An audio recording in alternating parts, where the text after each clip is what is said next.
नमस्कार, बहुत स्वागत है आप सभी का वीके न्यूज पर। मैं हूं आपके साथ चेतन पाठक। चीन ने जो तवांग में किया, जिस तरीके से अरुणाचल प्रदेश के तवांग में चीनी सैनिकों ने घुसपैठ करने की कोशिश की और भारतीय सैनिकों ने उन्हें मुंह तोड़ जवाब देकर उन्हें वापस खदेड़ दिया, इसको लेकर विपक्ष लगातार संसद में हमलावर है सरकार पर और कई तरीके के सवाल जो विपक्षी पार्टियां हैं वो सरकार पर उठा रही हैं, पूछ रही हैं और सरकारों को सवालों के घेरे में फांसती हुई नजर आ रही हैं। लगातार कांग्रेस भी सवाल कर रही है और अन्य विपक्षी दल भी सवाल कर रहे हैं, लेकिन अब कांग्रेस एक कदम आगे जाकर जो है एक कदम आगे चली गई है और अब सरकार के साथ साथ विदेश मंत्री जो जयशंकर हैं उनके बेटे तक ये बात पहुंच गई है। यानी कि जयशंकर के जो बेटे हैं ध्रुवा शंकर, उन तक भी ये बात पहुंच गई है और कांग्रेस की तरफ से एक प्रेस कॉन्फ्रेंस की गई, वो आपको सुनवाएंगे। लेकिन आपको बता देते हैं कि क्या कुछ उन्होंने आरोप लगाए हैं और क्या कुछ कहा गया है कांग्रेस की तरफ से। लगातार जो कहा जा रहा है वो ये है कि कांग्रेस के जो नेता हैं, पवन खेड़ा प्रवक्ता हैं, उनकी तरफ से ये बात कही गई है कि अमेरिका में एक यूनिट जो कि ऑब्जर्वर रिसर्च फाउंडेशन, एक फाउंडेशन है, उसकी एक यूनिट जो ध्रुव हैं, जो जयशंकर के बेटे हैं, वो उसको हेड करते हैं, लीड करते हैं, उस फाउंडेशन को चीन से फंडिंग आई है। ये बात कांग्रेस के जो नेता हैं और प्रवक्ता पवन खेड़ा की तरफ से की गई है। बाकायदा उन्होंने इस पर कॉन्फ्रेंस भी की है, प्रेस कॉन्फ्रेंस भी की है और लोगों को ये बात मीडिया को बताई है। अब इस पर आगे क्या कुछ उन्होंने कहा है वो आप सुनिए, लेकिन ये जानते जाइए कि जो जयशंकर के बेटे हैं उन पर भी अब कांग्रेस आरोप लगाती हुई और उनको भी इस पूरे मुद्दे पर घसीटती हुई नजर आ रही है। अब सुनिए पवन खेड़ा ने क्या कुछ कहा। देश परेशान है, आक्रोशित है और हैरान है कि क्या कारण है प्रधानमंत्री किसी सवाल का जवाब देने को तैयार नहीं है। चीन पर संसद में चर्चा करने को तैयार नहीं है। 2 दिन पहले मैं और हमारे प्रभारी जयराम रमेश जी आपसे मुखातिब हुए थे, इसी मुद्दे पर हुए थे। हमने कई महत्वपूर्ण बिंदु इसमें उठाए थे। प्रधानमंत्री के चीन से जो घनिष्ठ संबंध हैं, आज से नहीं है, पिछले 20 सालों से जो उन्होंने संबंध चीन से बनाए हैं, चीन के राष्ट्रपति से बनाए हैं। जब प्रधानमंत्री गुजरात के मुख्यमंत्री थे और चीन के राष्ट्रपति एक आला पद पर थे, राष्ट्रपति नहीं बने थे, तब से आज तक जो उनके रिश्ते हैं, उन्हीं रिश्तों में एक राज छिपा है, जिस वजह से प्रधानमंत्री अपनी चुप्पी नहीं तोड़ते हैं। जयराम रमेश जी ने एक नारा दिया आज, प्रधानमंत्री चीन पर चुप्पी तोड़ो, भारत जोड़ो। मैं आपको 2013 में जो एक कैबिनेट डिसीजन मनमोहन सिंह सरकार ने लिया था, बड़ा महत्वपूर्ण निर्णय था, माउंटेन स्ट्राइक कोर, 90,000 सैनिकों का एक विशेष दस्ता, चीन के खतरे को दिमाग में रखते हुए यह निर्णय लिया गया था कि माउंटेन स्ट्राइक कोर बनाई जाए। 2013 में यह निर्णय हुआ। 2014 में हमारी सरकार जाने से पहले इसका एक डिवीजन बना कर गई,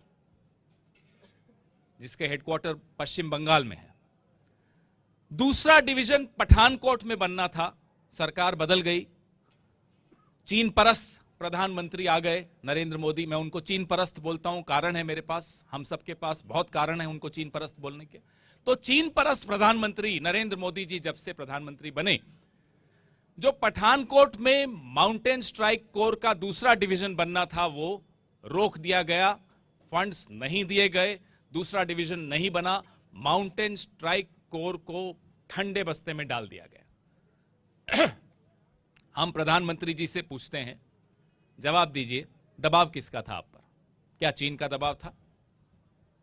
आप अपनी ही सेना को कमजोर करने पर क्यों तुले हुए हो? क्या दबाव है आप पर चीन का? हमें मालूम है कि राष्ट्रीय स्वयंसेवक संघ प्रतिनिधिमंडल भेजता था चीन, हमारी सरकार थी तब भी ये चीन भेजते थे अपने प्रतिनिधिमंडल को। वहां 10-10 दिन, 15-15 दिन, 1-1 महीने की बैठकें चलती थी। हमें नहीं मालूम क्या चर्चा होती थी उस पर। एक गैर राजनीतिक संगठन है, एक सांस्कृतिक संगठन है, इसका क्या काम है चीन से जाकर बातचीत करने का? हमें मालूम है कि 2014 में 13 नेता भारतीय जनता पार्टी के पार्टी स्कूल में गए। पार्टी स्कूल क्या है? चीन की कम्युनिस्ट पार्टी का एक स्कूल है, वहां ट्रेनिंग लेने गए, शिक्षा लेने गए। चीन की कम्युनिस्ट पार्टी से भारतीय जनता पार्टी के नेता शिक्षा लेने क्यों जाते हैं? क्या शिक्षा मिलती है उन्हें कि लौट कर आते हैं, माउंटेन स्ट्राइक कोर को रोक दिया जाता है, इसमें निर्णय लिए जाते हैं। मैंने आपको पिछले हफ्ते बताया, इसी हफ्ते बताया था दौसा में, कि कैसे चीन की कंपनियों को उपकृत किया जा रहा है, उनको ठेके दिए जा रहे हैं, ब्लैकलिस्टेड कंपनीज को ठेके दिए जा रहे हैं, गुजरात में दिए जा रहे हैं, पूरे हिंदुस्तान में दिए जा रहे हैं, प्राइम मिनिस्टर केयर फंड में उनसे पैसा लिया जा रहा है, अनाप शनाप हरकतें हो रही हैं, हमें किसी को देश में जानकारी नहीं मिल रही। विवेकानंद फाउंडेशन किसकी फाउंडेशन है? इस देश की नीति निर्धारण करने वाले कुछ लोग हैं जो रीढ़ की हड्डी हैं इस देश की, इस सरकार की। दोवल साहब की एक फाउंडेशन है, विवेकानंद फाउंडेशन। उसके क्या रिश्ते हैं चीन से, हम ये जानना चाहते हैं। प्रधानमंत्री चुप्पी तोड़िए, बताइए क्या रिश्ते हैं आपके खास जो हैं विवेकानंद फाउंडेशन के जो करता धरता हैं दोवल साहब। दूसरी फाउंडेशन है, इसी सरकार का उस पर पूरा वरदहस्त है, इंडिया फाउंडेशन। संघ के काफी लोग उसमें जुड़े हुए हैं। उसके क्या रिश्ते हैं चीन से? बार बार चीन क्यों जाती है वो फाउंडेशन? आज मैं आपको एक और खुलासा करने वाला हूं, महत्वपूर्ण खुलासा है, इस देश के लिए जरूरी है ये जानना। इस देश के विदेश मंत्री के सुपुत्र जिस फाउंडेशन को हेड करते हैं, उसके एक यूनिट को हेड करते हैं अमेरिका में, उस फाउंडेशन को चीन की एम्बेसी से एक बार नहीं, दो बार नहीं, तीन तीन बार पैसा मिला है। अभी हाल ही में मिला है। क्यों मिला है? क्या कारण है? क्या कारण है कि पूरी सरकार चीन पर चुप हो जाती है? क्या यही तीन चार जो कारण हमने आपको बताए, जो हम सवाल उठा रहे हैं? हम जब भी इनसे पूछते हैं, टीवी डिबेट्स में पूछते हैं हम में से कुछ लोग, कि चीन पर अचानक चीन इतना सक्रिय क्यों हो गया बॉर्डर, तो भारतीय जनता पार्टी कहती है कि साहब हमने बॉर्डर इंफ्रास्ट्रक्चर पे काम शुरू कर दिया जो पहले कभी नहीं हुआ था, इसलिए चीन थोड़ा घबराया हुआ है, बौखलाया हुआ है। उस पर भी मैं आज आपको कुछ तथ्य बताता हूं।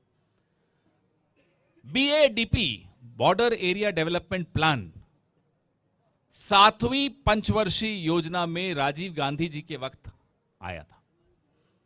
सबसे पहली बार किसी सरकार ने, किसी प्रधानमंत्री ने अगर इस तरफ ध्यान दिया तो वो 1986-1987 के दौरान शुरू हुआ। ज्यादा पुरानी बात नहीं करते, मनमोहन सिंह जी की सरकार पर आ जाते हैं। 2000 किलोमीटर का ट्रांस अरुणाचल हाईवे किसने शुरू किया, किसके वक्त, किसके जहन में ये विचार आया? डॉक्टर मनमोहन सिंह की सरकार के वक्त आया। एडवांस लैंडिंग ग्राउंड्स, सिर्फ अरुणाचल की बात करते हैं क्योंकि सबसे ज्यादा आज समस्या वहां चल रही है। 6 advance landing grounds doctor Manmohan Singh के वक्त अरुणाचल प्रदेश में बने। Itanagar railway station doctor Manmohan Singh के वक्त अरुणाचल प्रदेश में बना। और इसी तवांग क्षेत्र में 1986 में जब चीन ने गलत निगाह डाली थी, राजीव गांधी जी ने सेना के हाथ नहीं बांधे थे। पूरी अनुमति थी सेना को कि आपको जो उचित लगे करिए, हम आपके साथ खड़े हैं। जनरल सुंदर जी थे, ऑपरेशन फैल्कन शुरू किया और चीन को मजबूर किया वार्ता करने के लिए। चीन ने वार्ता की मांग की कि चलिए हम बैठकर बात करते हैं। फ्लैग मीट जिसको कहते हैं, फ्लैग मीट हुई। चीन पीछे हटा, राजीव गांधी वहीं नहीं रुक गए, अपनी पीठ थपथपाने नहीं घूम रहे थे पूरे देश में। उन्होंने उस मौके का फायदा उठाया, चीन पीछे हटा, अरुणाचल प्रदेश को राज्य का दर्जा दिया गया। इसको कहते हैं राजनीतिक इच्छा शक्ति। तो ये जो आपको सबको अनपढ़ मानते हैं ना, पत्रकारों को, ये मोदी जी की एक विशेषता है, पत्रकारों को अनपढ़ मानते हैं। विपक्ष को तो अनपढ़ मानते ही, को भी अनपढ़ मानते हैं। जरा इनसे पूछिएगा कि 1986 का ऑपरेशन फैल्कन क्या था, पूछिएगा कि अरुणाचल प्रदेश को पूर्ण राज्य का दर्जा किसने दिया, पूछिएगा माउंटेन स्ट्राइक कोर किसने शुरू की और किसने रोक दी।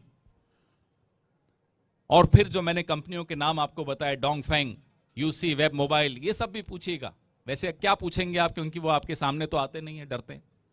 लेकिन जब मौका पड़े प्रधानमंत्री से जरूर पूछिएगा, इन सब सवालों के जवाब दीजिए और कहिएगा हमारे तरफ से एक संदेश जयराम रमेश जी ने जो आज नारा दिया है, चुप्पी तोड़ो भारत जोड़ो। आपके सवाल।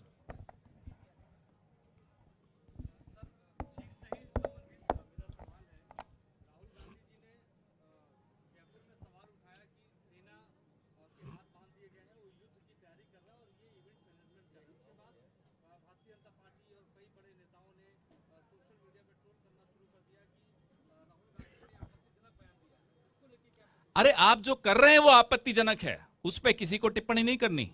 हम तो सिर्फ बता रहे हैं कि जो आप कर रहे हैं वो गलत है, सेना के हाथ बांध रहे हैं, सेना को कमजोर कर रहे हैं। एक वीर सेना और एक कायर राजा, बताइए सीमाएं सुरक्षित कैसे रह सकती? हमारी आपत्ति राजा की कायरता से है। हमारी आपत्ति इससे है कि एक कायर राजा ने एक वीर सेना के हाथ बांध दिए हैं। तभी मैं आज आपको ऑपरेशन फैल्कन की बात याद दिला रहा हूं। कैसे राजीव गांधी जी के वक्त जनरल सुंदर जी के हाथ पूरी तरह से खुले थे और कैसे चीन पीछे हटा, इसी तवांग क्षेत्र से पीछे हटा। पीछे हटते ही हमने अरुणाचल।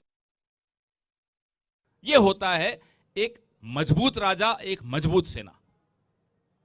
हमारी आपत्ति राजा की कायरता से है, हमारी आपत्ति राजा की उन मजबूरियों से है जिसकी वजह से वो चीन के आगे न मुंह खोल सकता है, न चीन की आंखों में आंखें डालकर बात कर सकता है। वीके न्यूज, राष्ट्र के नाम।